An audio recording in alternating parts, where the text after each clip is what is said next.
My father, Andrei Sergeyevich, was engaged in peasant labor before the outbreak of the First World War. In 1912, he was called up for active service. He went through the entire imperialist war on the fronts. He served faithfully, received 2 George Crosses and the rank of non-commissioned officer. He returned to his native land, to Talitsa, in 1919 and was drafted into the OGPU and appointed commissioner for the district. He held this position until 1929.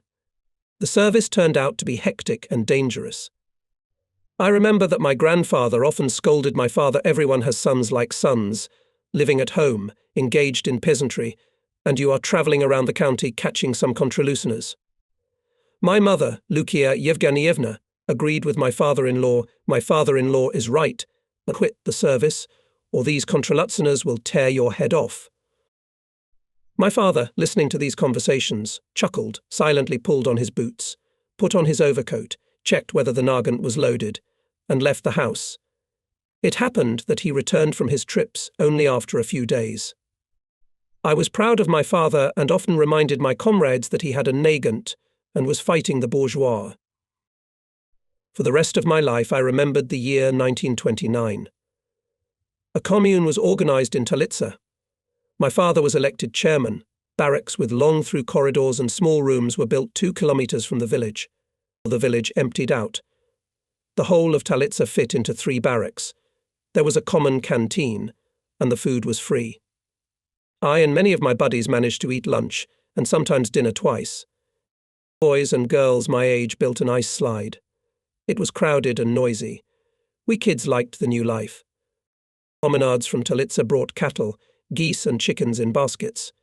The cattle and poultry were housed in huge cold sheds made hastily from poles and brushwood. My father was at work all day long, and we rarely saw him. He came home frowning, speechless, always in a hurry. He was shriveled up, overgrown. In our place, it was the first experience of creating a commune. People wanted a better life, but they didn't know how to build it. They went forward by feel, and of course made many mistakes. The commune existed for a year and disintegrated. Everyone returned to the village, and in the village the houses were destroyed without doors and windows. In spring, as soon as the roads were dry, my father said that we had to move from the village to the city. My mother burst into tears. How could I leave the place I had been forced to leave? Where to go? She was very sad about her farm, and we had a straw-roofed house, 5 chickens and a skinny piglet. But my father was determined to go, and he explained his decision. The industrialization of the country was underway. New factories, power plants, mines were being built. The Soviet state is on a wide industrial road. The city needs labor force. My father was attracted to the new boiling life. Windows and doors were boarded up. Uncle Vasya, my father's brother, harnessed his grey horse, loaded our belongings on a cart and set off. We reached the Berezovsky plant on the 5th day, found Marina, my older sister. But we did not have to live with her. My sister herself rented a small room. We were taken in by a neighbor, a prospector, strict in appearance. At first he looked at the children in silence. I, the eldest, was 8 years old. My sisters Katya was 6 and Paraskovia 4. The youngest brother, Volodya, was not yet walking, sitting in his mother's arms, clinging tightly to her neck with both hands. He saw the bearded man and cried loudly. "Well, don't cry. We'll live amicably," said the prospector, and went into the house. We lived with Medvedev for 8 years, and I must say that he turned out to be a kind and gentle man. Our maluka, as they called the outhouse in which we lived, consisted of 1 room. It was spacious but cold. It was heated by an iron stove. Food was cooked on the stove. It's hard for me to believe it now. In those distant years of my childhood, my mother cooked for us only chowder and potatoes in uniform. We didn't know any other food. The first time in my life I ate rice porridge with sunflower oil was when I became an apprentice turner. How delicious that rice seemed. My childhood, like the childhood of many of my peers, was hard. The family was large. My father earned little. My mother was a dressmaker, sewing shirts and pants for the family. Sometimes she borrowed sewing from people. This gave additional money to my father's salary, but it was not enough. In the summer of 1932, after graduating from the second grade, 10-year-old boy, I spent all my vacations tending cows. I thought I would earn money for leather boots and a cloth coat with a real fur collar by school. Igor Ivanovich Isakov, a senior shepherd, was a kind man, but sick and with a leaky memory, as people said about him. He suffered from sciatica. He would lie down in the shade under the trees, put his hands on his lower back and sigh until he fell asleep. He would tell us, the sub-passengers, where to drive the herd, where to feed and when to give the cattle a rest. We, satisfied with his trust, tried our best. I came home tired but proud I was working, and soon I would have leather boots and a coat with a real collar. All summer I worked cows. I got tanned, my face turned black from the sun and wind, but I achieved what I wanted. I earned money for boots and a coat. My mother rejoiced as much as I did and said with tears in her eyes, "Well, thank God, now Stepanko is working, life will be easier." I went to school in Talitsa and finished 7 grades in Berezovsky. In this town, or rather in Leninsky settlement, in 1938 we received an apartment. It was in a 2-story barrack, but how happy we were with it. My mother began to stoke the oven and kept saying at least the oven would bake well and the room would be warm, otherwise we had profited from the cold. The oven baked well. On the table appeared ruddy, puffy potato dumplings. My mother's eyes shone, thank God. Finally we have lived a good life and won't want to die. Then she praised me. Stepanko has become a turner, he earns well. In the evenings my father would sit at the table, put on his glasses and read the newspapers aloud. I remember that, first of all, he was interested in reports about new factories, mines, power stations. He persuaded my mother to go to the new construction sites. "No, father, I'm not going to leave from such a fatera. I won't go anywhere in my life." I memorized such words as Euromash, Magnitka, Rosselmash, Dneprges from my adolescence. Then my father read about what was being done abroad in our country. Many times he repeated, "The imperialists are grinding their teeth on us, grinding. It smells like gunpowder. It smells like gunpowder." In the evenings, adults and we young men and teenagers would gather on benches near our barracks and talk about Germany and the fascists. Having finished 7 grades of incomplete secondary school, I worked in the workshop at the garage. I liked the turner's craft, but I knew that it was not the most important thing in my life. The main thing ahead to enter a military school, to be a commander of the Red Army. At night I dreamed of military uniforms. My youth coincided with the time when Soviet pilots set one record after another and the whole world was talking about them. Chakalov, Baidukov and Belyakov made an unprecedented flight across the North Pole. Kokinaki broke all records in reaching altitude. And, understandably, I and my peers dreamed only of aviation. Having secured the recommendation of the District Komsomol Committee, I applied to the Military Aviation School. But here I was a failure. The commission refused me because of my age. Almost a year was not enough. In the garage where I worked, teenagers took a course of primary military training. They studied the basics of tactics, the material part of small arms, rifles and machine guns, various statutes and manuals. Now I, as well as my comrades, was engaged in the circle of Asovyakim and passed standards for badges Voroshilovsky shooter, GTO ready for labour and defence, GSO ready for sanitary defence. It was not just a sport, we possessed a universal desire to be ready for the defence of the motherland. In 1938, a great event happened in my life. I was accepted into the ranks of Lenin's Komsomol, and I proudly wore the badge of a Komsomol member. In April 1941, I was summoned to the military enlistment office. "Nestroyev, now your age is suitable. But we will offer you not aviation, but infantry school," said the military commander. Think, decide. Infantry school prepares infantry commanders, platoon commanders, lieutenants. I didn't think for a long time. Whether on the ground, in the air it doesn't matter, as long as to be a commander of the Red Army. And I answered, "I agree, I'll go to the infantry." The school to which I was sent was old and well known. It was located in Sverdlovsk and was called Cherkasky Military Infantry. The thing is that before the war it was transferred to the Urals from Ukraine. On Sunday, June 22nd, 1941, our 2nd Cadet Company was raised at the usual time, provided by the strict army routine. Physical exercise, then breakfast. Everything went on as usual. It was a clear, sunny day. On the Platz that morning there was a sports competition for the championship of the company. In the midst of competitions, to the front entrance of the main building, drove up Gazik. Out of the car came out the head of the school, Colonel Tutrin, and quickly headed into the room. His face was concerned, even stern. Someone said now the colonel will raise the school on alarm and arrange a throw in gas masks for the Gorilalov cordon. Such throws were held quite often. The Finnish war showed that in modern warfare the success of the battle depends largely on the individual training of the fighter and, of course, physical. As for spiritual, we had it at the highest level. We were clearly aware of what we were preparing for. A walk behind the Gorilov cordon, and even in gas masks, was not pleasant. Would we really have to make a throw in such heat? Not 5 minutes later, as from the main building to the training ground came the head of the school, the commissar, the commanders of all 4 cadet battalions with the commissars and chiefs of staff. Built all the personnel. Platz froze. The colonel was silent. The silence was dead. Finally, slowly, but in a loud, strong voice, the head of the school said, "Comrades cadets, comrades commanders and political workers. Nazi Germany has violated the non-aggression agreement and invaded the Soviet state. The war has begun." With the beginning of the war, life in the school changed abruptly. We were now studying 12 hours a day. Our food ration was reduced.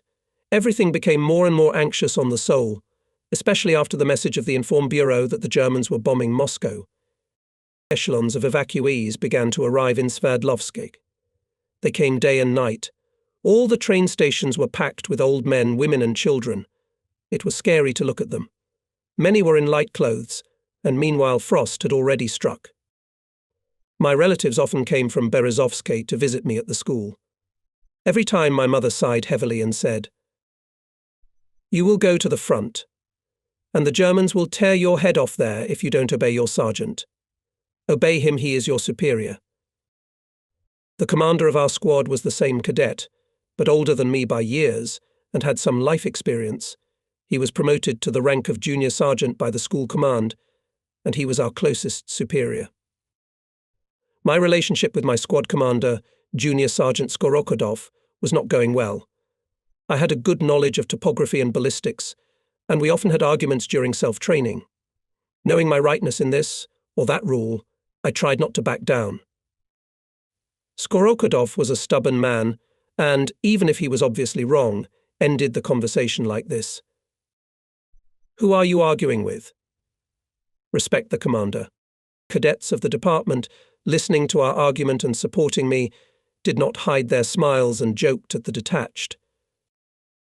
Skorokodov decided to pacify me, as he put it, through my mother. He told her that I did not obey my commander, that is, him.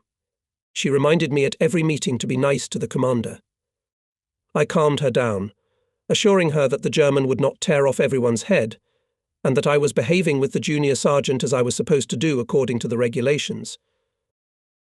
The last meeting with my parents took place on December 10th. We agreed that they would come in a week, that is, December 17th. The school was talking about early graduation of cadets, and we were preparing to go to the front. We were waiting for graduation by the new year of 1942. On December 15th, the school was raised on alarm at 4 o'clock in the morning.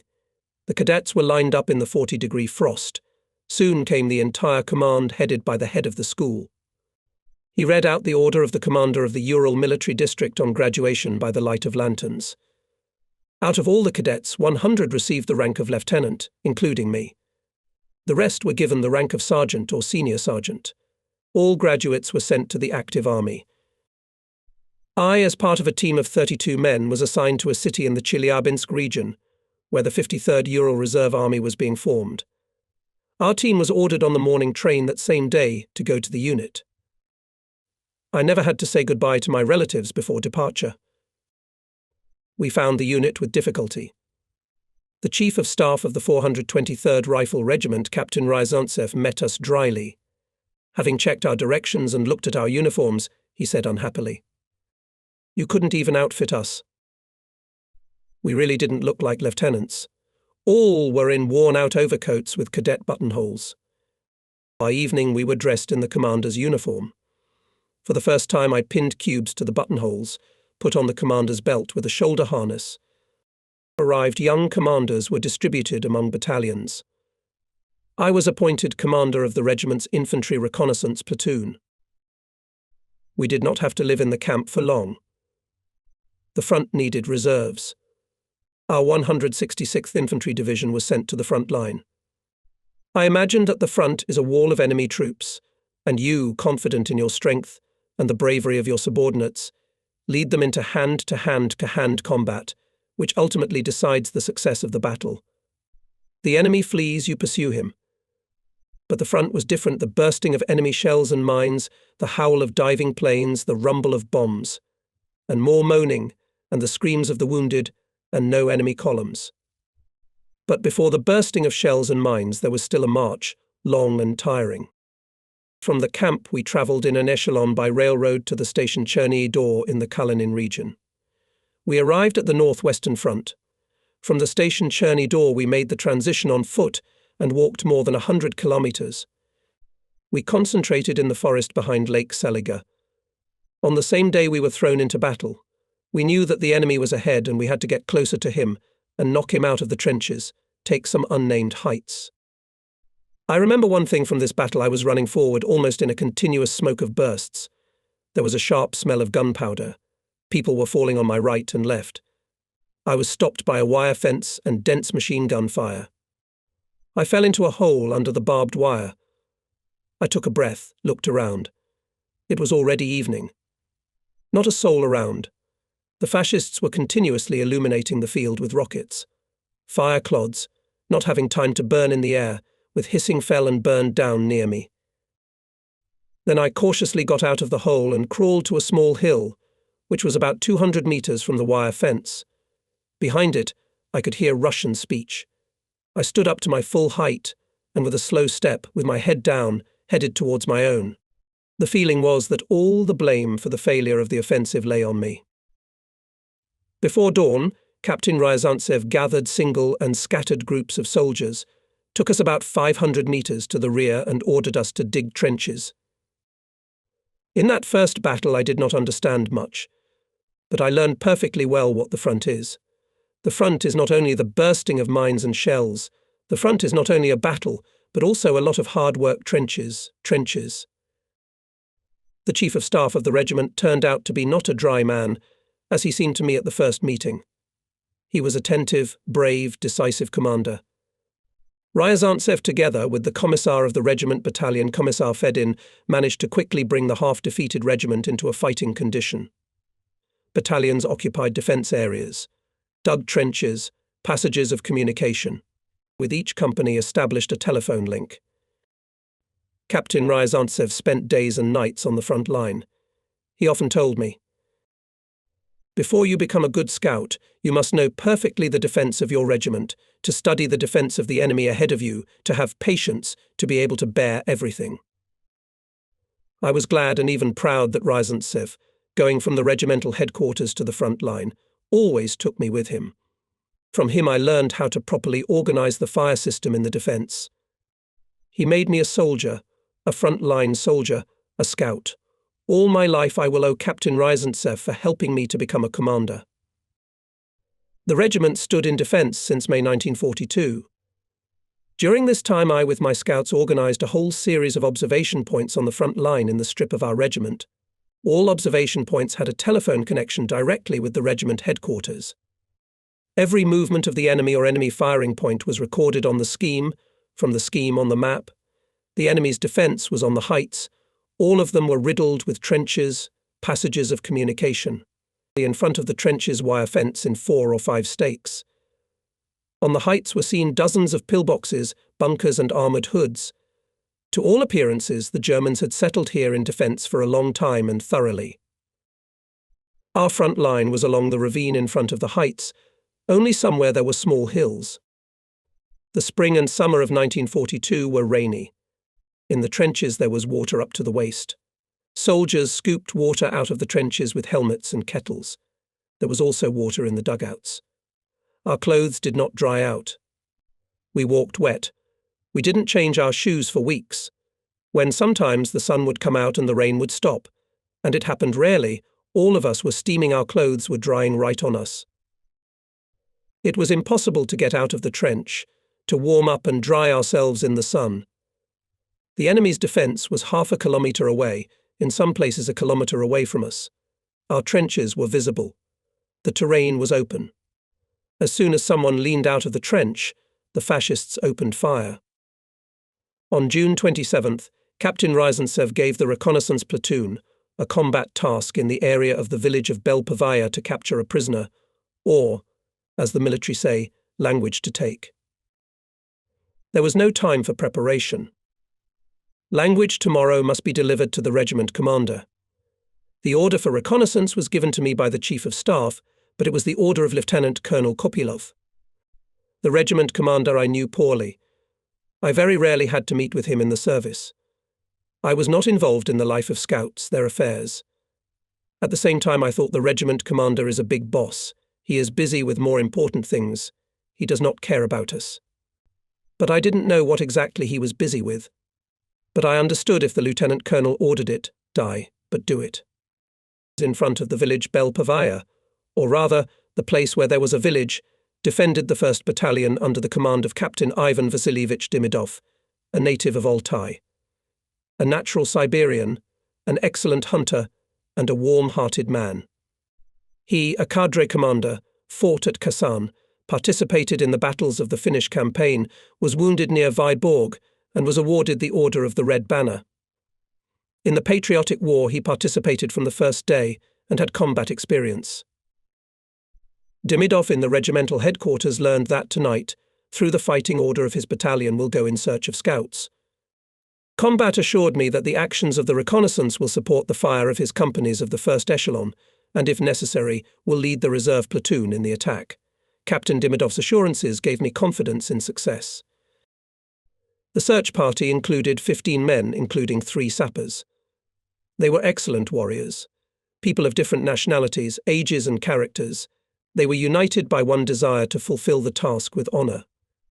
Particular physical strength and courage possessed Tatar Vladimir Yusupov, Belarusian Mikhail Kubarsky, Russian Grigory Alexeyev, Ukrainian Ivan Ivashenko. Evening came quickly. We knew the enemy's defense well, especially in the search area. With the onset of darkness, 3 sappers, accompanied by 2 scouts, crawled along the neutral strip towards the enemy. We, the main reconnaissance group, moved about 30 meters behind them. I was very worried. It seemed that the whole country was watching our actions, and the course of almost all the combat events at the front depended on the fulfillment of the task. The sappers silently made passages in the wire and minefield. We advanced even further and were between enemy bunkers. The fascists were firing machine gun fire without aim. Tracer bullets streamed low, above the ground. At times rockets flashed in the dark sky. We descended into the German trench. According to the plan, outlined in the afternoon at the starting line, I left in the trench 4 scouts. They were to defend the passage to ensure our rear. I with the others went to the left. Before the bazooka we stopped and took the door on the site. Now it was necessary to cover the group, and from the other flank, forward to the nearest bend of the trench, went 4 more scouts. The bunker was securely blocked. I opened the door with a jerk. Kubarsky commanded Hendy Hock. There were only 3 Nazis in the dugout. They were so stunned that they could not even raise their hands. But in the next moment they came to their senses and grabbed their weapons. In the fight 2 Germans were killed. 1 Yusupov and Ivashenko tied up and gagged him. Immediately we left the bunker. The capture group, followed by all the other scouts, crawled back to the location of their troops. It was joyful on the soul, language was taken, and no losses. But the summer night is short. It was getting light. We had no time to crawl 100 meters as the enemy defense came to life. A downpour of machine gun fire fell on us. I gave Yusupov and Ivashenko the order bring the prisoner as soon as possible to the regimental headquarters. I took a position with the remaining scouts and opened fire. A fascist chain appeared. Hitlerites raised machine guns and immediately went into attack. From our side, artillery hit the enemy. We were also firing, but it was quickly weakening. Many scouts in this unequal fight were killed. Finally, Hitlerites lay down. Considering that enough time had passed and Yusupov and Ivashenko had already delivered the prisoner to their trench, I signalled a withdrawal. Meanwhile, the fascists opened artillery fire. Pillars of smoke rose on our way. 400 meters left to the trench. 400 meters is a small road, but under fire it was very long. When I jumped into my trench, it turned out that out of 15 men only 3 of us had returned. To make matters worse, a prisoner was badly wounded. Captain Demidov allocated from his battalion medics and ordered to help us as soon as possible to bring the tongue to the command post. And here we are in the dugout of the regiment commander. Around the German Lieutenant Colonel Kopilov, Commissar Fedin, Captain Ryzantsev, me, the interpreter, and the regimental doctor. The interpreter asked the prisoner a question. The wounded man was silent, breathed often, and despite the help given to him by the doctor, soon died. I had seen stern men, I had seen men in anger, but I had never met any man in such a rage as Kopilov was in. He came up to me. "Who have you brought? We need a living tongue, not a dead one. Get out of here." I ran out of the dugout. I couldn't go to the platoon, I was ashamed. Without noticing the swamps, I went towards the front line. The forest was thick, I lost the path, fell into some deep hole from which I could hardly get out, and only before dawn I found one of my observation points. I reported by phone to the Chief of Staff that I was on the front line, and only then I calmed down a little. The next day I was summoned to the regimental headquarters. I was walking with anxious thoughts. I did not take offence at the regimental commander, but thought to the pain in my temples what was my mistake, what was my fault. Commissar Fedin met me in a fatherly way. He was 20 years older than me, and I was old enough to be his son. In his dugout we first had dinner, smoked, he showed me pictures of his children and wife, asked me what I had worked before the war, where I lived, whether I often received letters from my relatives. Fedin even told some funny anecdotes. We laughed, and I went away with my thoughts to the pre-war world, as if there was no war in the world. Then came Captain Ryazantsev, and we talked about business. Before my platoon was assigned the task on the night of August 1st, with a squad of sappers attached to me and 2 squads of automatic riflemen, a total of 78 people, to make a reconnaissance by combat, seize the height of 76.8, take a prisoner, entrench and hold on until a special signal. This height dominated our area. In addition, it deeply cut into the defence of the 1st Battalion of Captain Demidov. It was nicknamed Tooth. To tear out the tooth that was our task. We had a whole day to prepare for the battle. Well, it's good to have time to think everything over. In the morning, I took the squad leaders to the front line, to the Tooth. First, we gathered in the dugout of the battalion commander.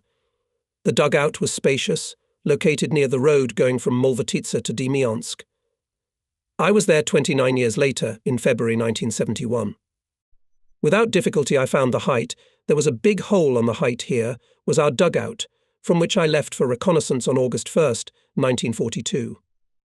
My wife, Lydia Filipovna, employees of the Demyansk District Committee of the party and the District Committee of Komsomol with interest inspected the area where 29 years ago, 2 years in a row, there were fights of local importance. From the dugout we went into the trench, and on the spot outlined the plan of attack. I had no doubt that we would take the height. Our attack for the Nazis was unexpected. It was supported by artillery and was a complete success. Losses were small: 2 killed, 7 wounded. We captured 4 Nazis headed by an Oberleutnant and sent them to the regimental headquarters. The telephone connection was extended to us. Ryazantsev ordered to immediately entrench on the opposite slopes of the height from our defence, and to hold on, by all means to hold on. Work began to boil. Not a single shot was heard from the side of the fascists. There was silence all around, which made it even creepy. Dawn was coming quickly. From the height of the enemy's turnover was viewed far away. His second trench stretched out in front of us below, about 800 meters away. Everyone's mood was elevated. The soldiers were joking. The day was sunny, not a single cloud in the sky. And then the silence was broken by the rumble of airplanes. They were coming from the enemy side. The planes were high up. At first we didn't pay any attention to them. The planes flew over the front line. But soon they turned around and from a great height went into a dive on the tooth. The roar of the engines drowned out all voices. Immediately the first bombs fell on us. The earth was covered with smoke. It shook like a fever. It seemed that we were not on high, but on some small sliver and floating on the waves. The trenches crumbled. And the raid went on and on. Barely one group of stormtroopers bombed, as it is replaced by a new squadron of Junkers. And so for 2 hours. They seemed to us longer than 24 hours. We, survivors of the bombing, had no time to shake off the ground, as 10 tanks moved to the height. They were followed by infantry. In the midst of the battle, communication with the regiment broke down. But the tanks did not reach the height. They were stopped by our artillery. Fire was strong, and most importantly accurate. Almost simultaneously 3 tanks went up in flames. The rest turned back. The fascist infantry first lay low. Its ranks were upset. But soon Hitlerites began to accumulate in the gully and prepare for an attack. By that time we had already suffered heavy losses. But the survivors were ready for further fighting. And when the Nazis went on the attack, we met them with a dense fire. The Germans rolled back, leaving dozens of corpses. The respite was short-lived. In the air again appeared airplanes. On the height again moved tanks and infantry. During the day they attacked us 3 times and, suffering losses, retreated. The whole height was blackened with craters from bombs and shells. Neither trenches nor trenches were left on it. Everything was destroyed. Night came. It passed quietly. We sent the wounded to the rear. Before dawn, Captain Kondratiev came to the height. He was the regiment's chief of intelligence, PNSH-2. He reported. The regiment commander ordered to withdraw to the line of his defence. Before the war, one saw a lot of movies and remembered for life the rule the commander is the last to leave the ship or position. I decided to do the same. I sent everyone to the rear. I myself with Volodya Yusupov stayed at the height with a hand machine gun to cover the withdrawal. The fascists did not hesitate to open artillery fire. How my soldiers withdrew, I learned only a few months later. And then. Yusupov and I were in a dilapidated trench. Shells rarely burst at altitude. The fascist infantry didn't dare to attack. Staying at the height became senseless. We went down and moved to our trench. When it was 3 or 4 meters away, a shell exploded between me and Yusupov. We were running almost side by side. The blast wave threw me to one side and Yusupov to the other. I fell on my back. My breath caught. Something warm and sticky appeared on my lips. I lost consciousness. Already in the infirmary, I learned that Volodya Yusupov had been killed. Out of 78 people, there were 24 alive. I regained consciousness in the infirmary on the 5th day. My torso was tightly tied with bandages. I knew that I was badly wounded and experiencing excruciating pain. I thought about the main thing to survive. And I wanted to live. I really wanted to live. I was only 19 years old. For a whole month, I was lying in the infirmary as non-transportable. Then my health improved and I was evacuated to the rear. We were taken further and further away from the front by automobiles, in a railroad train under frequent bombing. I got to Kostroma. In the hospital, I was lying in a bright room on a bunk with 2 snow-white sheets. Paradise. But 2 months passed, and the paradise became unbearable. The reports from the fronts were alarming. The Germans had taken Rostov and were rushing to the Volga. At every round, the wounded asked the doctor to discharge them from the hospital faster. I also asked. One day the doctor told me, don't hurry with discharge. After a heavy wound, the commission will give you leave. You will go home. It was unexpected. I must admit that I really wanted to visit Berezovsky. My father, mother, sisters and brother would certainly be happy. At the same time, I was thinking about the front. So I lived the last days in the hospital. Mentally, I was in my native Berezovsky, then in my regiment. And then came the morning when I had to appear before the commission. In the corridors, in the lobby, and in all the vestibules, crowded people. 80 people were called to the commission. The nurse who was setting up the line came out of the door. Everyone hushed. Nestroyev, to the commission. Several doctors were checking my health, and they were talking about something among themselves in a low voice. I thought obviously they are consulting on how many months to give me a leave of absence. The examination was over. The chairman of the commission, an elderly military doctor, took off his glasses and cheerfully said, "Well recovered. You're fit for service. Do you want to go to the front?" I replied, "Sure." I couldn't say I wanted to go home. That was the end of my long-awaited commission. The same day I received my papers and left for the Northwestern Front. The road was long and difficult, and I remembered the hospital many times. I thought a lot about home. Now I felt sad that I had not been to Berezovsky. How are my mother, father, sisters and brother? On the road, one wound, which had healed a week ago, began to ooze, and I had to put a bandage on it. I found the personnel department of the front not far from the station Guzyatino, Kalinin region, in a thick, swampy forest. It was drizzling fine autumn rain. The overcoat issued in the hospital turned out to be too big. It got wet and heavy. From fatigue and weakness, I could hardly stand on my feet. I went into the dugout of the personnel department. I was smelled by the smell of red-hot iron stove and the odour of the fag smoke. Well, that's the end of 8 days of wandering from Kostroma to Guzyatino. Now I'll dry off, have a rest in warmth, and then it will be possible to go further. I joined the queue.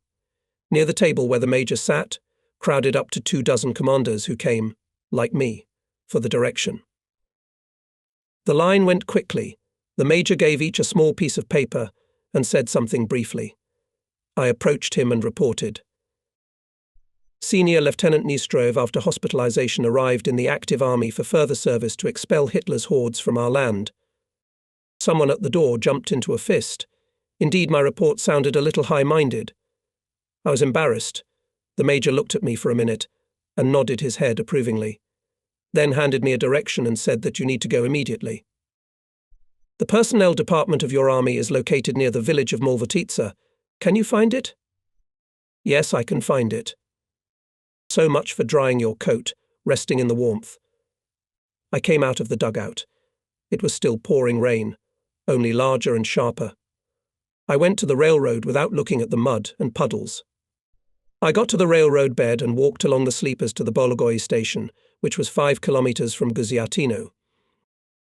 At the station I saw a terrible picture of destruction. In place of the station there were piles of bricks and pieces of rusty roofing iron. Where was the platform? Big craters from high explosive bombs. Rails, together with sleepers torn off the canvas, were standing on the ground. Not far from the station several freight cars were lying under the slope. "Hey, servant," a man's voice called me. "Do you have any tobacco?" I approached an elderly man dressed in a teleogrika, stained with fuel oil, and realized that it was a worker of the station. I said hello. I took out a pouch of wet tobacco and handed it to him. They smoked. "Where are you going?" The worker asked in a cold voice. "To Molvotitsa." My dear man, you'll have to look for a hitchhiker, so you'll get there better." He told me that all summer and fall the Germans bombed Bologoy every day. At exactly 3 o'clock in the morning they would come and bomb. People are so used to it that an hour before the bombing they gather and go to the shelter, as if they were going to work. "Where do the civilians live?" I asked, looking at the ruins. "Peaceful, you say? We have no civilians now. There were, but the Germans made us unpeaceful. We are all at war. He told me how he had sent his son to the front, and his wife and 2 younger children could not find him after a night bombing. They were buried under the ruins of the house. Listening to him, I felt a fierceness boiling in my chest, already familiar to me from the time when I was at the front. I asked him the way to Molvotitsa, shook his rough hand.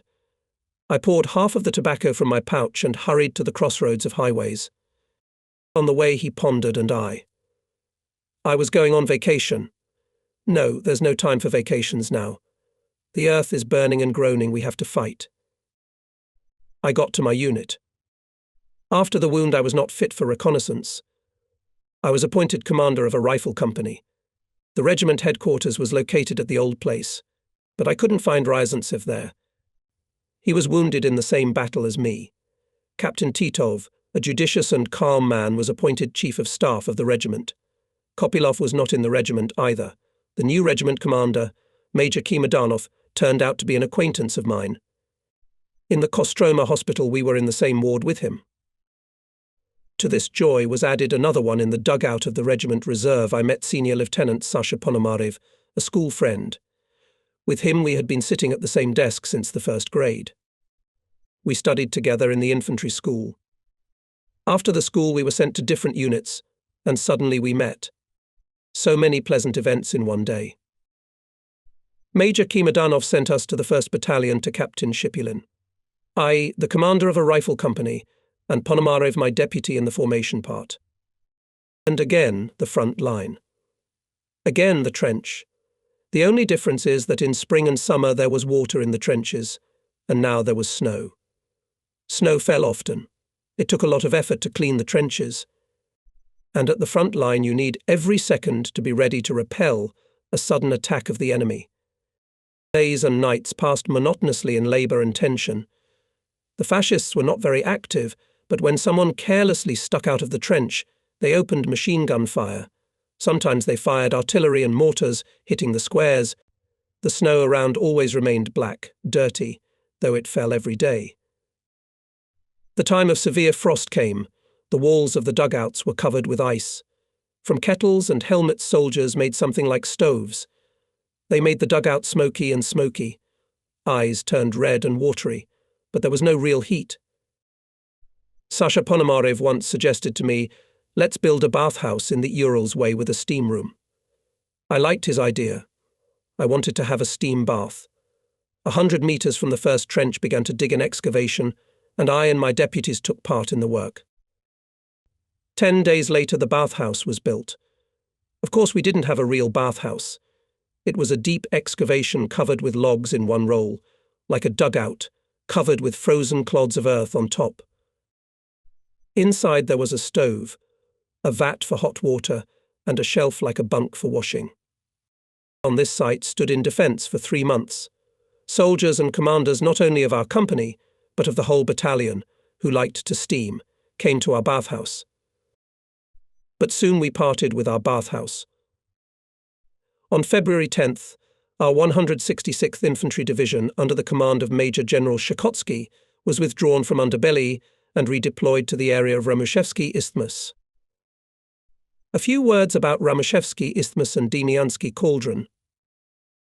Major battles of the Great Patriotic War, such as the battles of Moscow, Stalingrad and Kursk Bulge, are widely known to the Soviet people. They are included in textbooks. Not much has been written about the Demiansk Cauldron, but nevertheless, for 17 whole months, that is almost a year and a half south of Lake Ilmen, in the forests and swamps there were exhausting bloody battles with the Nazis. By the fall of 1941, the Nazi troops occupied Stara Russa, Demiansk. In the future they planned to carry out a wider bilateral coverage of the Leningrad area by the 16th Army, towards which Finnish divisions were to advance from Petrozavodsk across the Svia River. In January 1942, the Soviet Supreme Command ordered the troops of the Northwestern Front to go on the offensive with the task the forces of the 11th Army under the command of Lieutenant General V. Morozov to attack the Leningrad region. Morozov to advance from the area of the station Parfino and Pola to the south to join the troops of the 34th Army. The troops of the 34th Army, commanded by Major General N.E. Bazarin, developed the offensive from Lake Salija in the Demian direction. By the end of January, they reached the area Vattelino Morvatitsi, Novaya, and covered the Demian grouping from the east and south. On February 20th, parts of the 1st Guards Rifle Corps of the 11th Army, advancing from the north to Ramushevo, joined the troops of the 34th Army in the village of Zalakiai. The Demiansk grouping of the Germans, consisting of 7 divisions of the 16th Army, was cut off from the old Russian grouping and surrounded. Thus the Demiansk cauldron was formed. After the encirclement of the enemy grouping in the Demiansk area, the northwestern front faced the task of liquidating it as quickly as possible. To avoid destruction of the 16th Army, the German fascist command concentrated a strong group of troops south of Staraya Russa, which on a narrow section of the front on March 20th, 1942 counterattacked our units in the direction of the village of Ramushevo. At the cost of huge losses, they managed to break through the defence and join the encircled group. Thus the Ramushevo corridor was formed. The Germans were able to reinforce the Demian group with fresh forces along the corridor. Battles for Ramushevo were fought with small interruptions during the whole year. The Germans strengthened the Ramushevo corridor and attached great importance to its defence. On the 4th day of the march, our division reached the initial position for the offensive at Ramushevo. Our 1st Rifle Battalion, under the command of Captain N.V. Shipulin, received the task from the line northwest of the village Lykovici to advance along the western bank of the river Lova and take possession of the village Visotovo. In the evening of February 14th, a significant event took place. We, Soviet soldiers, put on epaulettes. I took off the cubes from my buttonholes and put on my shoulders the epaulettes with 3 stars, and as if together with the epaulettes a new responsibility for the fate of my company, and specifically the responsibility for the capture of the village of Visotovo, lay on my shoulders. I earned together with it responsibility for the fate of the motherland. Morning of February 15th, 1943. The weather was clear. The frost reached 30 degrees. Windless. On the front line, silence, as if everything died out. Suddenly the silence was broken by a terrible force of artillery fire. Hundreds of Katyusha shells rained down on the enemy positions. At the first moment the air shuddered. It was as if an electric current ran through it. Then over the snowy white fields, black and dirty fountains soared. The next moment everything merged into something incomprehensible. Moaned, howled, shook. Our initial positions are at the edge of the forest. The village of Visotovo is a kilometre away. A whole kilometre of flat open ground. In 5 minutes I'm to lead the company into the attack. In the last seconds before the attack, my eyes ran from the edge of the forest across the flat, like a soccer field, neutral strip to the village of Visotovo. The company's right flank runs along the steep bank of the Lovov River. Artillery fire from our and German sides has reached its limit. Ice on the river from the bursts of shells, large and small pieces of large and small pieces together with mud columns rose up. I give the command. Air attack. Forward. For the motherland. For Stalin. Hurrah! The enemy defended stubbornly. Hitler was watching the fate of the Ramushevsky Isthmus and the half-enveloped 16th Army. Captain Nikolai Shipulin's battalion broke into the village. A short but brutal hand-to-hand fight ensued. There were no houses in Visotovo for a long time. They were mostly burned down, and the rest were scattered by the Germans for the construction of dugouts. There were half-destroyed board fences and willow wattles sticking out somewhere. I led the company from the left side of the fence. The battle was divided into many episodes. This is what happens in an attack. I, with a group of fighters, decided to turn through the breach to the right. In the breach I encountered a tall German dressed in a white, knee-length jacket, though it was no longer white but darkened with torn pockets. He was holding a machine gun. We stood one against the other for some time. He looked at me. I looked at him. I pulled the trigger. The German's automatic fell out. He grabbed his stomach with both hands. I ran to the precipice of the river, which behind the village makes a sharp turn and as if girdles Visotovo, and shouted, "Follow me." By mid-afternoon the battle had quieted down. The cratered streets of Vysotovo village were in our hands. To cross the Ramushevsky corridor and join the advancing troops of the 11th Army, we had no more than 2 kilometers to go. The enemy, having gathered the last forces, went into a counterattack. Again the battle broke out. Everything was covered with smoke, the ground rattled. There were 7 men left alive from the company.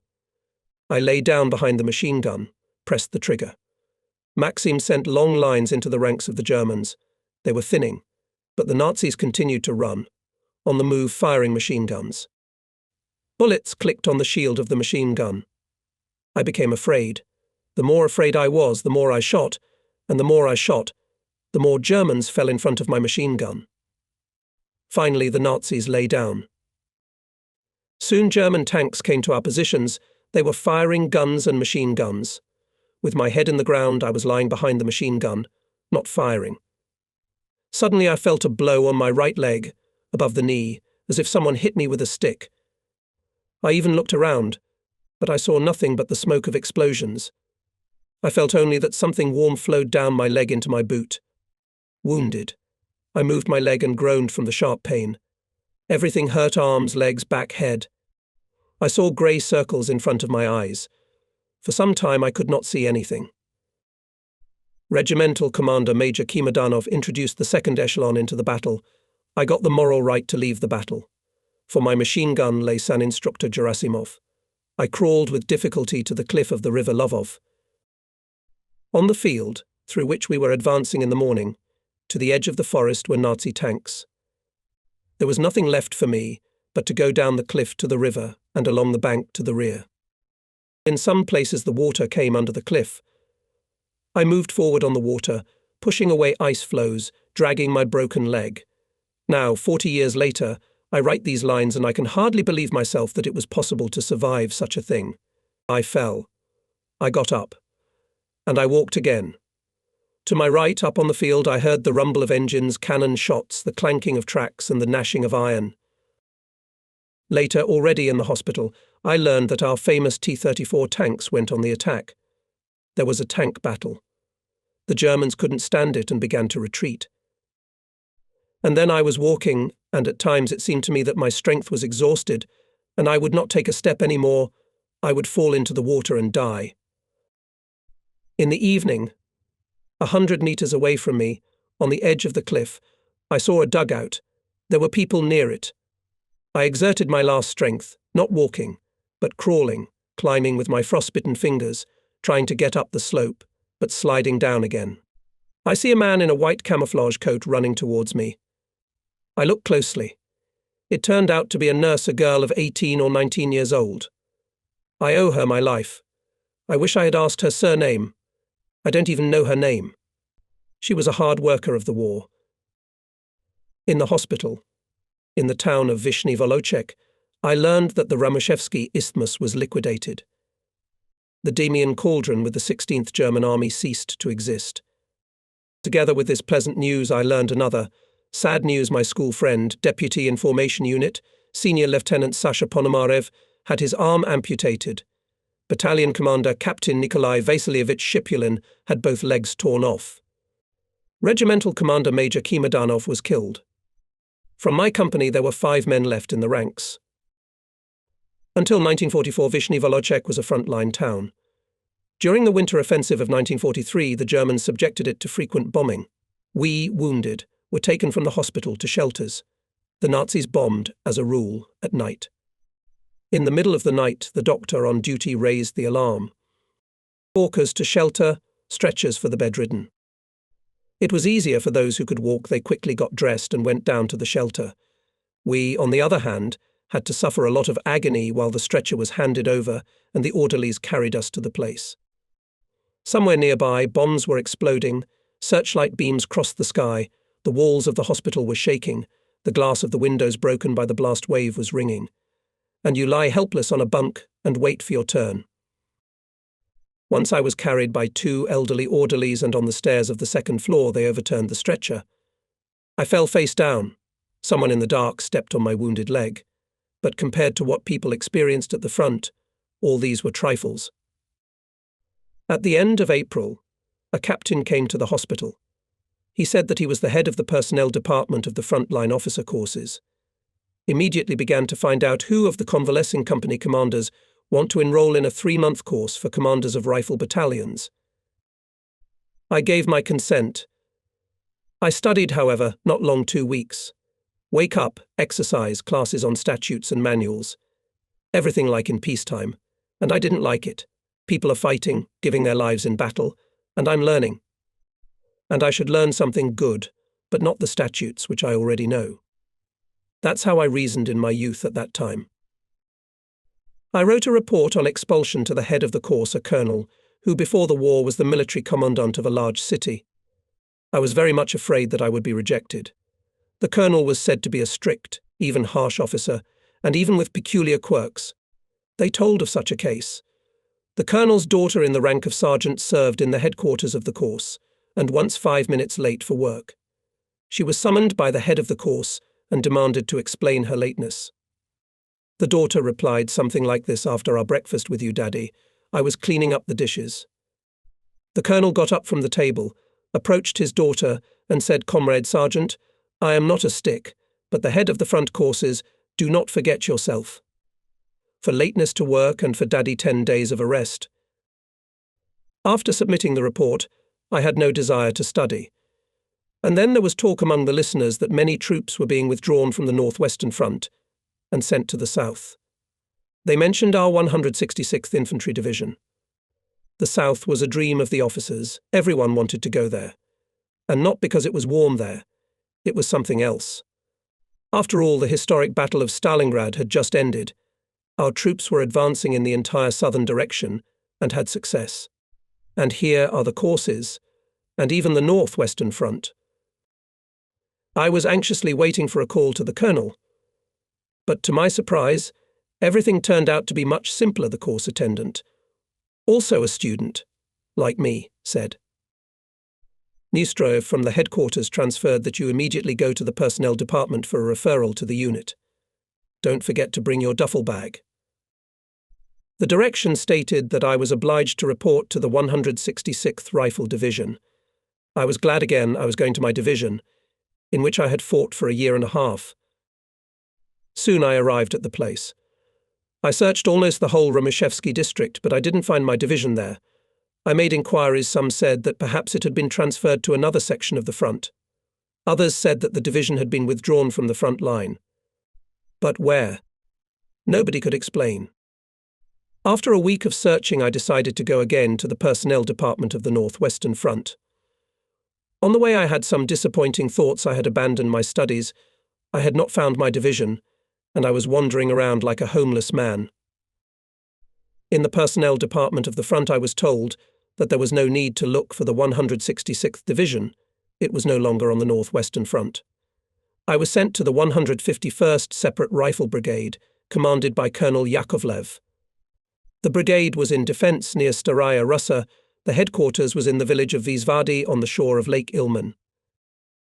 Colonel Yakovlev appointed me commander of the 1st Rifle Company in Major Pinchuk's battalion.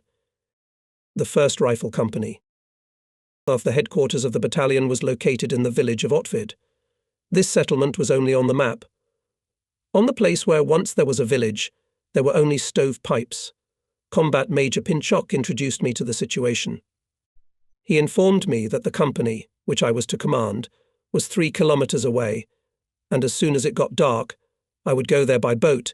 It was impossible to get there during the day. The area is flooded with water, and the space between the 1st Company and the battalion headquarters is shot by the enemy. It's still a long way to the evening. "For now, rest," he said in conclusion. In the rear of the battalion I found the kitchen. At the boiler stood a long and skinny soldier. At first I thought it was a kitchen worker, but it turned out to be the cook. I smiled. A cook, and so skinny. We got to talking. He was in his 40s. Before the war, Ilya Yakovlevich Sinov worked in Zauziria, Kostanay region, as chief accountant of a state farm. He was sociable, and it was pleasant to talk to him. I did not know then that fate would bind us firmly and we would have to go a long way together. "Comrade Senior Lieutenant," Lunch is ready. Have some meat soup with dumplings, offered Sarnov. Frankly speaking, I didn't like the lunch. I was hungry, but I didn't eat much. In the pot was not soup, but some sticky muddy mass. Sarnov looked at me point blank. You don't like it? No, I answered honestly. And then he explained to me. I became a cook after I was wounded. I was in the hospital for 4 months. I was left skin and bones. The battalion decided he's no good as a gunner. Let him be a cook. He'll get better. Maybe he'll make a cook. An old man with experience. It's no big deal to cook porridge. Anyone can do it. Yes, as it seems, I won't make a cook out of me. I can't wait to be sent to the company. They'll send you to the front line. Don't be in a hurry. You'll definitely get there, I assured them. In the evening, I sailed to the new place of service in the village of Babki, where my company was stationed. Tulabel Bay of Lake Ilmen overflowed for dozens of kilometers, everything around flooded. On the way, the liaison told me. Babki are standing on the swamp, and in front of them, at the top, a village. The Germans are there. The evening came. It was quiet. The boat was going fast. In the distance, rockets flashed frequently in the sky, illuminating the calm surface of the water, which seemed orange, then light, then black. Then came a choking line. The machine guns started up. They strobed like sewing machines. Tracer bullets streaked the sky. I was enjoying the clean spring air, but already I felt my worries engulfing me. I remembered the words of the commander. I'm entrusting you with the most responsible section. I trust you. It caused pride and concern. Bullets whistled in the air. I became wary, looked into the semi-darkness. Flashes ahead. Bullets hit the water, ricocheted and drifted away, leaving behind a long, thin, ringing sound. The rowers were talking merrily among themselves. The atmosphere was familiar to them. I couldn't wait to tell them. Row faster, but I kept silent. I only thought how quickly you get used to the whistle of bullets. But you get used to it just as quickly. Something black appeared ahead. I looked closely the tops of bushes. Here we have arrived, Comrade Senior Lieutenant, loudly reported the liaison officer. Quiet, I said involuntarily. Immediately I repented. I'm starting my service in a new place. What will people think of me? The liaison said. It's far away from the German, about 800 meters. He won't hear you. Babki. Why this area was called Babki, it is difficult to say. Soldiers assumed different things. Some said that there were beautiful meadows and children probably came here to play dough. Others said that before the war there had been 4 courtyards here, where the women lived and there were no men. So they called it Babki. Not that. Senior Sergeant Kucherin intervenes in the conversation. Only old women lived here, and they called it Babki in honor of old women. You, of course, know better, agrees an elderly and wrinkled fighter Artemiev, the second number of the hand machine gun, clapping Kucherin on the red thick neck. You guys, don't argue with the senior sergeant. He knows where Babas can live and where Babkas can live. Laughter rolled through the bushes. It was agreed old women lived here. Grannies were flooded, the water was up to their waists. There were different arguments about that too. The dam had burst on the bay shore, so the water rushed in, Kucherin claimed. Not a dam at all, argued Artemiev, but such a good spring. All winter the Germans had been defending these lowlands. Spring decided to flood them. Fritz rushed to Medvedno, and this area became empty. Our superiors ordered us to occupy it.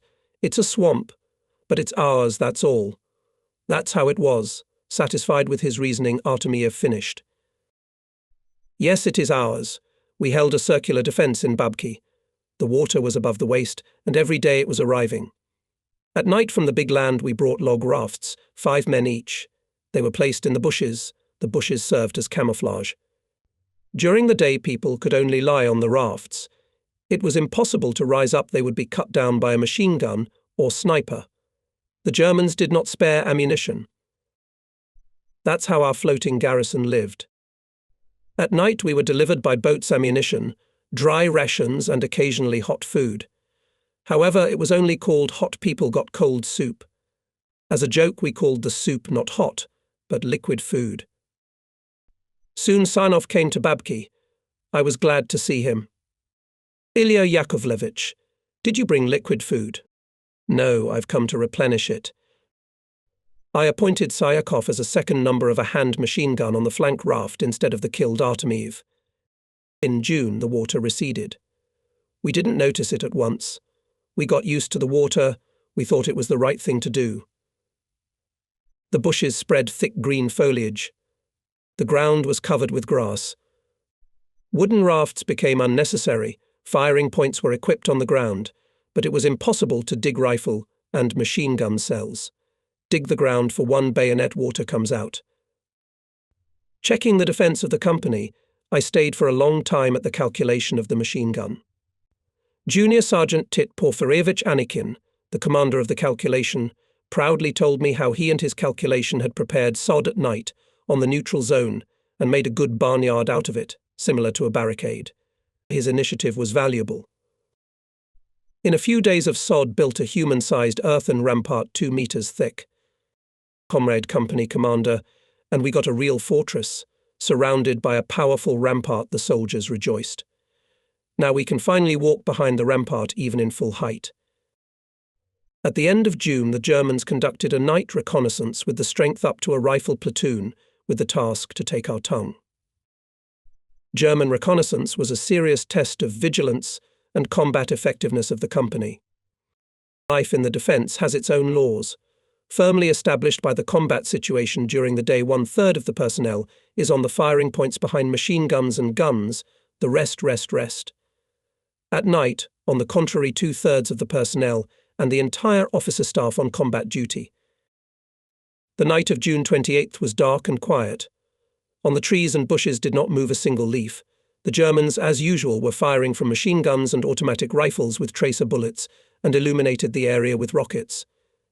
I went around the entire defense, talked to the fighters and lingered on the right flank at the machine gun. At that time, a contact from the commander of the platoon of anti-tank guns, Senior Lieutenant Artem Grigorievich Kazakov, came running after me and told me that there was something wrong in front of the defense of their platoon. I hurried over to Kazakov. He was lying behind a hand-held machine gun. The fallen shift of 17 fighters, led by Sergeant Ishimnikov, was raised on alarm and made up my reserve. The platoon commander spoke in a whisper. "Comrade Comrade, do you hear?" I strained my hearing. Ahead, quite close, maybe 50 meters, I caught a rustle. Someone is crawling towards us. At the same time, I pay attention to the line of fascist defense. Usually the Germans were machine gunning, firing low, above the ground. They were firing at our firing points, and there were small pauses between the bursts. But now the machine guns were firing non-stop, and the strange thing was that the tracer bullets were piercing the sky high above. Yes, indeed, something was amiss. I sent 2 liaisons with the order open fire only on my command. Prepared for battle. My mind was full of thoughts. What do the Germans intend to do? How many of them? What kind of battle? It was necessary to make a decision immediately what and how to do. And what decision can you make when you have a lot of unknowns in front of you? It's not so easy to make a decision with many unknowns. If you make a mistake, dozens of people will die.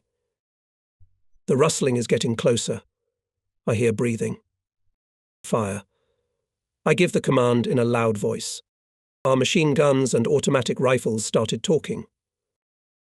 Immediately I send liaisons to platoon commanders with the order conduct continuous fire from the place, only from the place, and on the signal green rocket, shout hurrah with all your might on the spot. I heard the Germans shouting. Fire intensified. The barrels of machine guns became hot. Every fraction of a second we waited for the enemy to rush to the attack. But there was no attack. I commanded fire with grenades. Machine guns, grenades, a sea of red-hot metal flew into the enemy. I give a green rocket. Hurrah drowned out the sounds of firing. Slowly dawn is coming. The Germans are not visible. I give the order ceasefire. There was silence. In front, in the bushes, someone moaned. I ordered Senior Lieutenant Kazakov to move forward with a reserve group and examine the terrain. Not 2 or 3 minutes later, a pistol shot rang out in the bushes, and at once I heard Kazakov's loud voice. "Ah, you bastard, you're still shooting." Kazakov had captured the wounded German lieutenant who had shot at him. The combing of the terrain turned out to be encouraging. 26 German corpses were found in front of our ramparts, and the reconnaissance commander was taken prisoner. At the interrogation at the battalion headquarters, the German lieutenant testified that he had the task with his platoon of 30 men to make a reconnaissance of the defence and take the tongue. However, at night he lost his orientation and could not determine exactly where the front line was, and thus put his group under our machine guns. He did not, and could not say that did his job and the vigilance of our fighters and commanders. And of course the skill of Soviet soldiers to fight learned, this is not the 41st.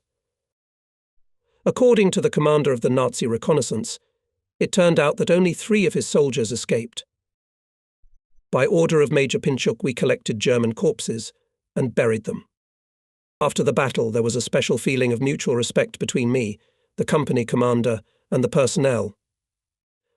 I was proud that we had no losses, there were not even wounded among us. This is a great joy. By August 18th, 151st Independent Rifle Brigade regrouped its forces. The second echelons of the brigade went to the front line and took initial positions for the offensive. Our 1st Rifle Company was reinforced with artillery, mortars, and shifted 2 kilometers to the left, on the bank of the River Polist, to the mark of 19.0. From this point, the company was to attack with the task to seize the Brus Grove, and further to go around the village of Medvedno. The August offensive of the Northwestern Front troops was connected with the Soviet Army offensive after the Battle of Kursk on the central section of the front. It was necessary to bind the forces of the fascist troops in the northwest so that they could not remove even a part of their troops from here and transfer them to the central front. For 3 days there were silent battles in the swamps in front of the town of Staraya Russa. The village Medvedno twice passed from hand to hand. Our company on August 18th, 1943, with small losses knocked out Germans from Brus Grove, but could not advance further. On the 2nd day the enemy made a counterattack, but suffered heavy losses, retreated, leaving 3 burned tanks and dozens of corpses on the battlefield. On the order of Major Pinchuk, the company entrenched in the grove and went to the defence. On August 21st, our offensive was suspended. By that time, Major Pinchuk's battalion had been fighting on the front line for more than 6 months and badly needed a rest. By decision of the brigade commander, we were moved to the 2nd echelon. The village of Chertitsko, our new place of deployment, was once famous for fishing. The houses there were good, people lived in prosperity. Fishermen are strong, determined people. Now there are a few houses and a church left from Chertitsko. There were no inhabitants. The battalion commander conducted a reconnaissance with us, company commanders. The companies spread out on the outskirts of the village and began to dig trenches, build bunkers and dugouts. Here I became friends with the commander of the 2nd Company, Captain Mikhail Ivanovich Anikin. Before the war, he worked as a teacher at school, taught history. In his spare time, Anikin could talk for hours about the school, about the children he taught. From the school, Mikhail Ivanovich transferred the conversation to the soldiers and sergeants of his company. And here you could feel his care for people and respect for them. The captain did not speak ill of any man. He was not only a commander, but also the father of the company.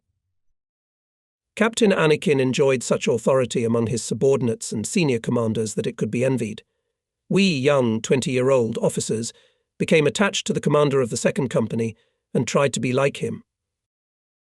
Mikhail Ivanovich celebrated his 40th birthday in Chertitsky. His birthday was organized by his petty officer Diniga, also Mikhail Ivanovich. They were called so in the battalion Mikhail Ivanovich Sr. and Mikhail Ivanovich Jr. The petty officer was about 25 years old. Soldiers' labor and sweat created the defense quickly. Already in 5 days, combatant Pinchuk and his deputy on the political part of Major Subaltern inspected the company sites. The best positions were in the second company. We were told. Learn from Anikin. I, with platoon commanders and company petty officer Grigory Ivanovich Olifer, bypassed the defence site Anikin, carefully examined each firing point, trench and the course of messages. The commander was right, everything here is built with knowledge. My petty officer for 3 days not far from Chertitsky prepared building materials. He prepared kindling, poles, logs. There was an oak grove 3 kilometers from the village. In May 1942, German artillery firing positions were located there. The grove was damaged, century-old oaks with uprooted roots were lying piled one on top of another. Petty Officer Olfer decided to use them to complete the defence. Logs, poles and brushwood were delivered to the positions, and work began again. Trenches and passages were reinforced with brushwood. The bunkers were covered with oak logs. The remaining ones were used to build the commander's dugout. The walls were made of logs, the floor was laid of poles. There were carpenters, joiners and stove makers in the company. In the middle of the dugout a table, benches. Along the walls there were wooden bunks. How pleasant, even soft it was to sleep on such bunks. In the Babka garrison the bunks were earthen, damp, and they made my sides ache. But here everything is made of wood. The mattresses were stuffed with fresh, fragrant hay. You enter such a dugout, and the pleasure even takes your breath away. Grigory Ivanovich was good. The construction of the earth rampart in Babki was under his direct leadership, however. The plan was mine, and the preparation and laying of sod. He commanded the yeoman was a man of initiative. He would organize a company shoemaker's shop. He would catch fish and feed the whole company with soup. Then in the evening he would go into the soldiers' trench and arrange a choral singing of Ukrainian songs. And he could sing. I asked Anikin not to build a new dugout, but to live in mine with all the officers of the company and the petty officer. He agreed. We lived amicably. We spent many interesting evenings, learned a lot from Anikin from the history of the land of Prilman. In the second echelon stood for 2 months. This time remained in memory for the whole life. Here there was a persistent, and at the same time interesting study of the personnel of the companies. Here I understood the taste, even acquired a craving for learning. Anikin instilled in me the skills of methodical training. In November, the 151st Separate Rifle Brigade was reorganized into the 756th Rifle Regiment. The neighboring 127th Cadet Brigade was reorganized into the 674th and the 144th into the 469th Regiment. Thus, the 3 brigades formed the 150th Rifle Division, which later stormed. From near Stara Russa, the newly formed division was transferred to the area of Veliki Luki. It was a pity to leave the defence of the second echelon, created by great soldiers' work, and the commanders jokingly said we should take such good trenches and dugouts with us. We left the village of Chertitsko at the end of November 1943. At the station Pola, the 150th Infantry Division was loaded into freight cars and taken to the east. Then they turned to the south, soon to the west. We rode and wondered where they were taking us. We assumed all sorts of things, but nobody knew anything. We passed the station of Toropets. Ahead lay the town of Veliki Luki, which had already been taken by the troops of the 3rd Shock Army. Before reaching the city, we unloaded from the train at a small station. At night, regimental columns together with the convoys passed through Veliki Luki on foot. The city was badly destroyed, especially in the area of the railroad station. Instead of houses, there were only walls. There was not a single light in the city, not a single human soul. We walked as if through a cemetery. In the morning, the column stopped on the western outskirts of the city. Only here I noticed dugouts from which people were coming out. The sight of them caused a heavy-feeling half-undressed old men, old women and children, emaciated from hunger and the troubles suffered during the occupation. Their faces were pale and wrinkled.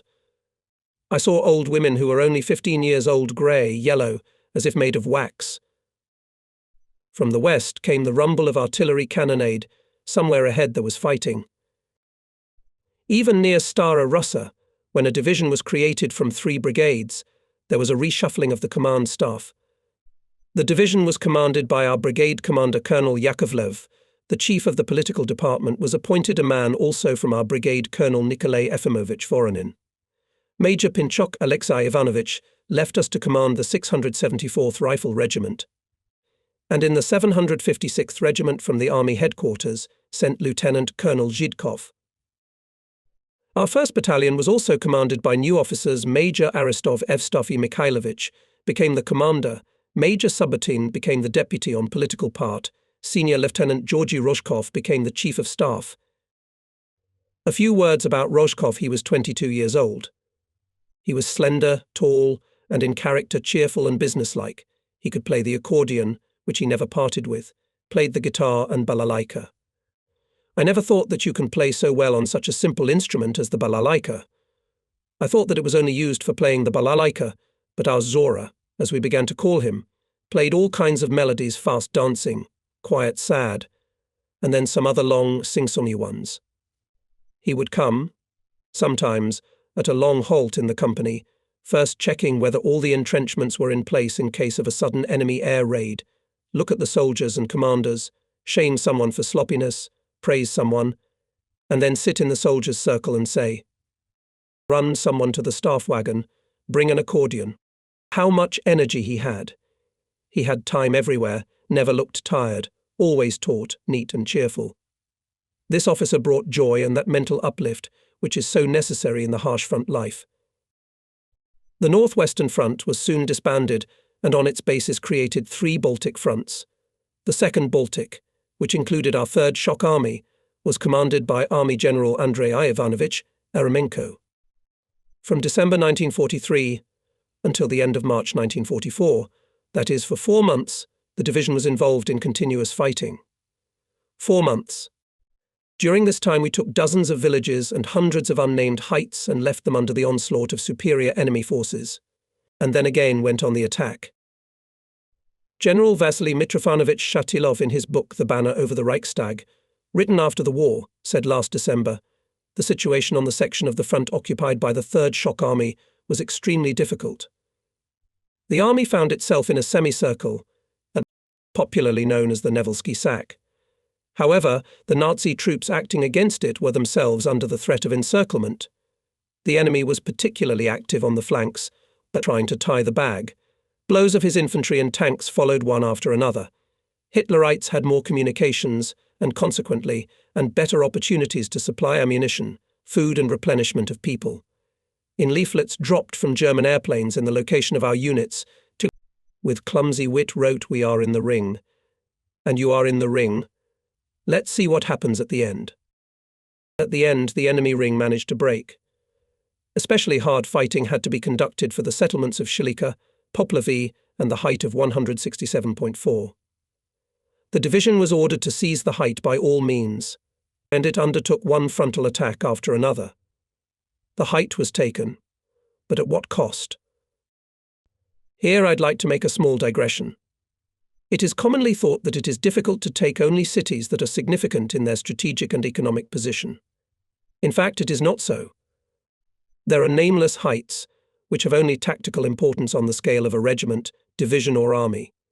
But they must be taken, and they are taken with great difficulty, and here nothing can be stopped, because it ensures the success of a number of compounds. The soldiers of our division did not yet know that they were to storm Berlin and the Reichstag itself, but they took this height with the faceless mark 167.4 with complete soldierly self-denial. It came at a high price. This is both military discipline and a feat. There were only 2,200 people left in the 150th Division. At the end of April, we were transferred to the 2nd echelon of the army. The way lay along the Nevelsky Highway, covered with puddles. People wandered half-shod, some in felt boots. Others wrapped their legs with duffel bags and grenade bags. In the air hovered the enemy aviation. The column was subjected to continuous bombing day and night. On the 5th or 6th day of the journey from the city of Veliki Luki battalion of Major Aristov, before dawn approached the village of Kamenka. Ahead, maybe not further than 2 or 3 kilometers, past the front line. We could hear the choking sounds of machine gun bursts. Behind the village, in a dense coniferous forest, Porotno stopped for a 24-hour halt. In the afternoon, the commander gathered us, company commanders, and took us to the front line. We had to change some part. The company commander, whom I was changing, met me unfriendly. I looked him over. He looked to be about 30 years old, dressed in a camouflage robe, soiled with trench clay, overgrown with beard, with a prickly and angry look. Yes, he had obviously had a hard time, I thought. As if guessing my thought, he said, "Why are you looking at me like that? If you're in my shoes, you'll become like that yourself." But later he did talk, and I learned some details. My master used to command platoons of company 50mm mortars. His rank was petty officer. The company commander was killed a week ago. The platoon commanders were long gone too. There were 9 men left in the company together with the petty officer. We attacked as a battalion on the height 167.4 for 8 days and could not take it. I asked the master to show me the company site. On the front it had 300 meters, equipped with full-profile trenches, but they were empty, no one to stand in the cells. "Here it is, the damned height." "Look, Captain, study tomorrow, obviously you will attack," said the petty officer with exasperation. I decided to soften him by making a suggestion. "The enemy's losses are obviously not less. On the night of December 20th we occupied the trenches in front of the height. On the 21st were scheduled to attack. The whole day was spent in hard work. In the morning called the commander, him gathered all the company commanders, aim artillery and tank commanders, considered the height, as they say on the ground, then agreed on issues of interaction. Clarified, linked everything down to the smallest detail. Major Aristov gave the order. My 1st Rifle Company, with a company of T-34 tanks, with a battery of 76mm guns supported by a battery of divisional artillery, was to attack on the right flank of the battalion from the western slopes of the unnamed height. To the left went the 2nd Company of Captain Anikin. The morning of December 21st, 1943. Quiet. Along the entire line of the initial positions of the regiment soared green rockets, the signal of artillery preparation. The heights were covered with the smoke of explosions and fountains of earth. It was as if the enemy had expected it. After the first shots, the fascists returned fire on our positions. Everything mixed up. Rumble. Thunder. Clang and squeal. After 30 minutes of fierce fire, red rockets, the signal of attack. I jump out of the trench. For a moment in full height, even raised on my toes, raising up my right hand with a gun, tightly clutching the handle, make a half turn to the left and give the command, to the limit of straining my voice. Company. For the motherland. Follow me forward. 100 men as one in an instant rushed to the heights. Many overtake me, someone fell. Communists. I hear the voice of Lieutenant Trofimov, Deputy for Political Affairs, after me. Komsomol soldiers. Forward. Shouted Sergeant Fetisov, Company Commissar. And here are the slopes of the height. We're climbing up. The slopes are steep. Breath from the fast running took over. Stabbing in the lungs, from under the cap sweat runs down the face in streams. Well, dear, I mentally turned to the soldiers of the company. There is not much left. Here are the trenches of the enemy, up to them some 30 to 40 meters. Well. At that time, dozens of 2 fascists up to the waist rose above the barrier, and grenades flew thickly at us. The company rolled to the foot of the height. That day we went up to the attack 3 more times, and 3 times we rolled back. Evening came. The firing was getting weaker on both sides. At dusk the height 167.4 looked dark, almost black. In the ravine, 100 to 150 meters in front of the German defense line, 2 or 3 soldiers were lying in the craters. Yes, the height, indeed, turned out to be cursed. The fascists occasionally lit up the area with rockets, fired bursting and tracer bullets. Crawling from funnel to funnel, I make my way along the line of platoons. I want to find out the losses, talk to my men, give them a task. I came back with a heavy thought. The losses were great. I found comfort only in one thing: the mood of the men was fighting. My NP was located in a large funnel from a high explosive shell. The crater was so deep that there was water at the bottom of it. Battalion communicators restored telephone communication. The telephone set buzzed. I picked up the phone. I hear the commander's voice. Neustroyev, leave someone for yourself, and yourself immediately to me. My liaison, or as they called it at the front, Resident Grisha Osintsev was killed, and I took the first soldier with me. He turned out to be an 18-year-old boy, Vasya Sukhanov. We crawled or ran across to the battalion observation post. Major Aristov's first question was very simple. How many men? 34, Comrade Major, I answered. Evstafi Mikhailovich was silent for a minute, then looked somewhere in the ceiling of his dugout. As if in thought, he said, The regimental commander ordered to make 1 company out of 3 rifle companies. Captain Mikhail Ivanovich Anikin was killed. It became quiet in the dugout, so quiet that one could hear the telephone wire burning, which illuminated the dugout. A direct hit squeezed out the commander. From Anikin, Petty Officer Dinega found only 1 tablet. Yes, the losses were significant. Jora Rozhkov was also killed. I came out of the dugout. I was terribly thirsty. I wanted to douse the fire with cold water, vodka, anything. There was no water, vodka even less. I decided to swallow snow. But there was no snow around the dugout either. The snow had been blown away by blast waves into the ravine. I went down there. Instead of snow, I saw drifts of soot, mixed with fragments of mines and shells. I returned to the dugout. I hear. Neustroyev, pass the people to the commander of the 3rd Company, Captain Korolev, and you take the Chief of Staff, because I was left alone. Major handed me battle topographic maps with the situation on them. The headquarters dugout was next to the commander. It was an excavation no more than 2 meters long and 1.5 meters wide, covered from above with logs in 1 roll. On the right, narrow earthen bunks. I asked Vasya Sukhanov to stoke the stove attached at the end of the bunks. I put the battle maps in an iron box from under the tapes of a machine gun and, drenched with mortal fatigue, went to bed. I woke up from the heat. The cast iron stove was red hot. Well done, I thought of the new resident. I shuffled my hands on my boots. The Kurzovi shins were hot. No, this will not do. I said to myself, the bunks are short, heels reach the stove. For goodness sake, Sleepy can scorch his own feet. I take the box, which served as a pillow, and place it by the stove. Now you can sleep, it won't burn through such a barrier. I slept no more than 2 hours. I jump up, there was smoke in the dugout. I felt my boots, everything is all right. My overcoat was also intact. I took the box, and immediately dropped it. It was red hot, and smoke was pouring out of it. I opened the door, kicked his staff chancellery out of the dugout. I went to the commander. He was awake. He was glad to see me. Well, Comrade Chief of Staff, can't sleep either?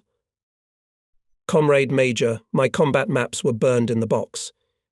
Wait, talk to them. Aristov raised his voice. When I told about what had happened, he was silent for a long time, then came up to me, looked at me point blank, and hissed angrily. Go to hell, Comrade Chief of Staff. March to the company. I'm out of the dugout, my fault. But before I could close the door behind me, I heard him. Come back. Okay, Stepan, don't be angry with me, old man. I don't know what LT. Kol. Zhidkov will tell me, but you'd better be in company. This he said conciliatory, even calmly. He reminded me that at 8000 artillery preparation, at 9000 the attack. They synchronized their watches, hugged and kissed. Evstafi Mikhailovich accompanied me to the trench. After the battles, the regiment and the division headquarters learned about how I was on the post of Chief of Staff for one night. They joked about it.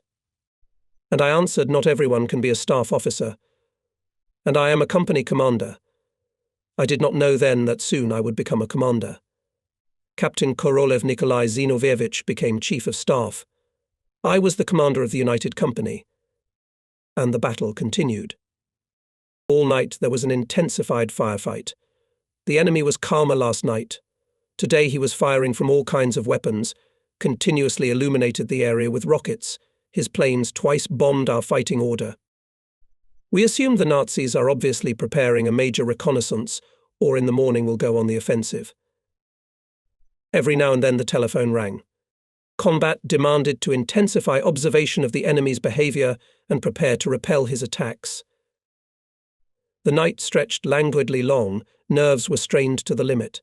Before dawn, enemy rockets began to rise less often in the air, weakened and machine gun fire. The Krot is tired, exhausted. Olfer nodded his head in the direction of the heights, raised the collar of his coat, put his head on the empty thermos, and closed his eyes. I look at him carefully. His cheeks are sunken in, his chin is sharpened, stubble has grown, his beard is like a steel brush. Yes, there's nothing to say. This altitude wore us out. In a word, cursed. No one in the company that night did not sleep a wink. Now, when the firing stopped, I wanted to sleep badly.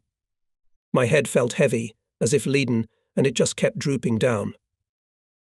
I wanted to lie down next to the petty officer and rest at least an hour, but the phone rang again. I picked up the phone and heard the angry voice of Major Aristov. We missed it. What were you looking at? I warned you. The enemy is gone. And he did leave. He tricked us. The whole regiment stirred up, orders and instructions came. The meaning of them boiled down to one thing: catch up with the enemy. Don't let him get a foothold. The company, in a line of platoon columns, passed over the heights, went out on its back slopes. We passed through some more heights, and an even white field opened before us. It was so white that it hurt my tired eyes. To the right and left moved troops. How many of them? The cannons were being pulled on horseback, riding horses, waving whips, shouting excitedly. But, come on, let's go. The snow is above the waist. Artillerymen, grasping the wheels, help the riders and also shout. Let's go. Battalion and regimental wagons showed up.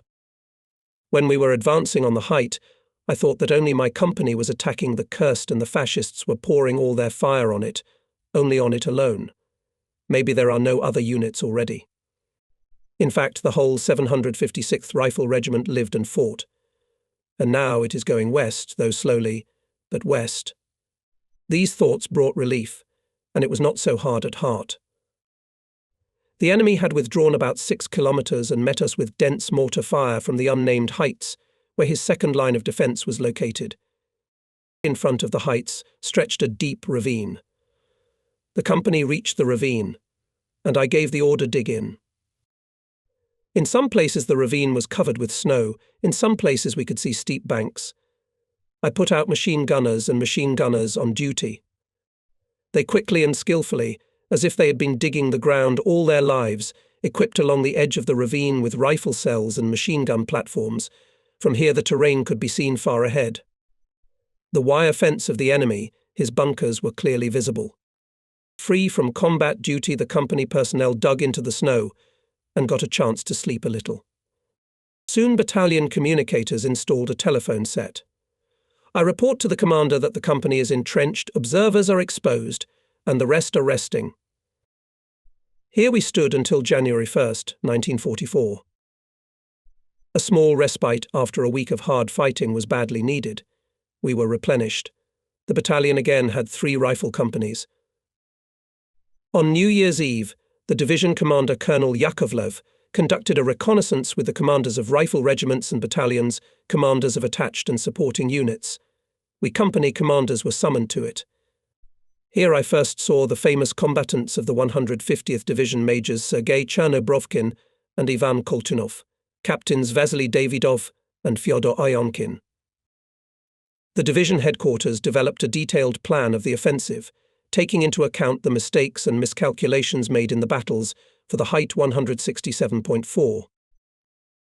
And now came the morning of January 1st, 1944. The earth trembled. Within an hour, the artillery preparation lasted.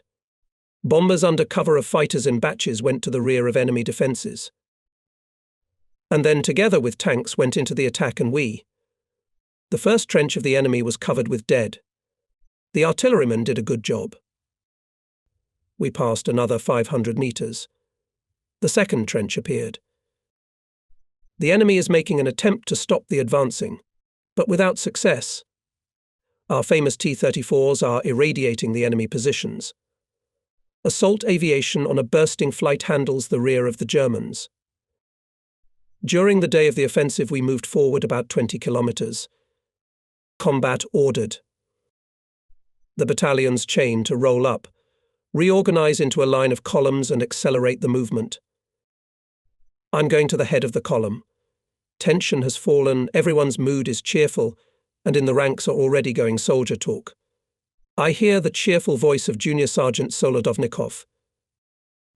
It is a good omen that in the new year we come successfully, so the whole year will be lucky. That's right, Comrade Sergeant, supports the tall fighter from the last replenishment. New Year's omens come true. I had a case the 39th met. Well, properly, a week in advance began to prepare, bought all sorts of things. My wife, Daria, grilled, steamed.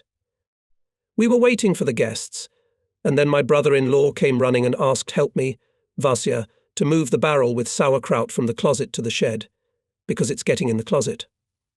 I said to Daria, I'll run away for a minute, so I went. The Shoryak's wife was in town studying at a course. She didn't come to the holiday, so he was alone. I rolled out the barrel. I should have gone home right away. But he wouldn't let me go. He dragged me into the house. We went in and had a drink, then another. At night, he and I found ourselves at Petruka's neighbor's house. That's where we celebrated the new year.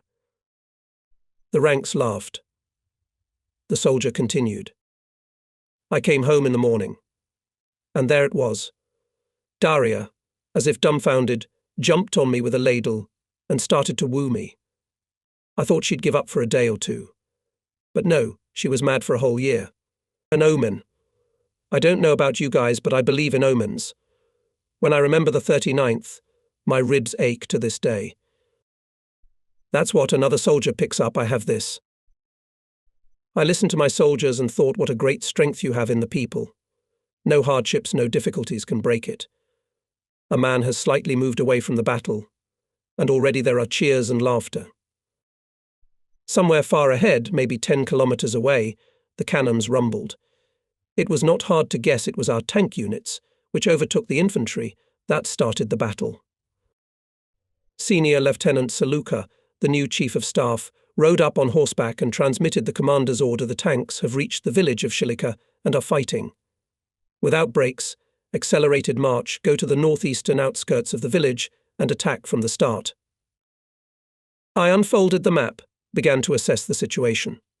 The company on the off-road in deep snow has already passed more than 20 kilometers. There are still 7 kilometers to Shilika. Now 17 hours and 10 minutes. We will reach the planned boundary not earlier than in 2 hours. Even now people are feeling extremely tired. And what will happen in 2 hours? Attack from the start. Well, nothing, we'll live and see. In the meantime, we have to march towards the battle without delay, and I'm in the habit of commanding. Tighten up. Wider step. I try to go wider myself, but my step is getting narrower and narrower. We still reached this village and, having turned around, rushed at the enemy. The attack, however, was unsuccessful. Fighting for Shilika took quite a long and heavy character. The village changed hands a dozen times in 5 days. In January and February days, and not only days but also nights, there were continuous battles. The terrain was hilly, riddled with ravines, and constrained the actions of our troops, especially tank units. The Nazi defence had a great depth.